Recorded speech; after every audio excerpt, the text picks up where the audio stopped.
शीर खुरमा बनाने की इतनी मज़ेदार रेसिपी कि जब आप इस रेसिपी से शीर खुरमा तैयार करेंगे तो बहुत ही शानदार बनेगा और हर कोई आपकी तारीफ़ पर मजबूर हो जाएगा और आपको मिलेगी डबल ईदी। बिस्मिल्लाहिर्रहमानिर्रहीम। अस्सलामु अलैकुम। 1 लीटर दूध लिया है हमने, दूध को हम उबाल लेंगे। 1/4 चाय का चम्मच पिसी हुई इलायची शामिल करेंगे। दूध में उबाल आ चुका है, अब हम इसमें शामिल करेंगे आधे कप से थोड़ी सी ज़्यादा चीनी। चीनी आप अपने टेस्ट के मुताबिक कम या ज़्यादा कर सकते हैं, वैसे शीर खुरमे में थोड़ा सा बड़ा हुआ मीठा ही अच्छा लगता है।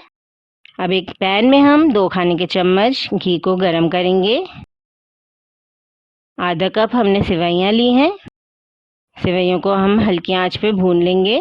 1 मिनट हमने सेवइयों को भून लिया है, अब हम इसमें मेवे शामिल कर देते हैं। बादाम, पिस्ता, पिसा हुआ खोपरा, छुआरे लिए हैं हमने और इसके साथ ही हमने थोड़ी सी किशमिश ली है। ड्राई फ्रूट आप अपनी पसंद के मुताबिक ऐड कर सकते हैं, जो आपको पसंद ना हो वो आप हटा दीजिए।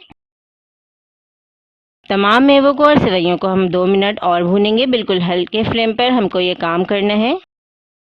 अच्छी तरह हमने देखें इसको रोस्ट कर लिया है, सेवइयों का कलर भी बिल्कुल गोल्डन होना चाहिए। अब उबलते हुए दूध में हम ये तमाम चीज़ें शामिल कर लेंगे। अब इन तमाम चीज़ों को शामिल करने के बाद हमें 10 मिनट इसे हल्की आंच पे पकाना है। शीर खुरमा बहुत ज़्यादा गाढ़ा नहीं होता, इसलिए सेवइयों की क्वांटिटी ध्यान से डालिएगा। आधा कप सेवइयाँ बिल्कुल परफेक्ट रहती हैं 1 लीटर दूध में। 10 मिनट हमने शीर खुरमे को हल्की आंच पे पका लिया है। आप कंसिस्टेंसी देख सकते हैं, बहुत ही बेहतरीन हमारा शीर खुरमा तैयार है। ईद के दिन आप ये ज़बरदस्त शीर खुरमा ज़रूर बनाएं और हमें ज़रूर बताइएगा कि आपको शीर खुरमे की रेसिपी कैसी लगी। अल्लाह हाफ़िज़।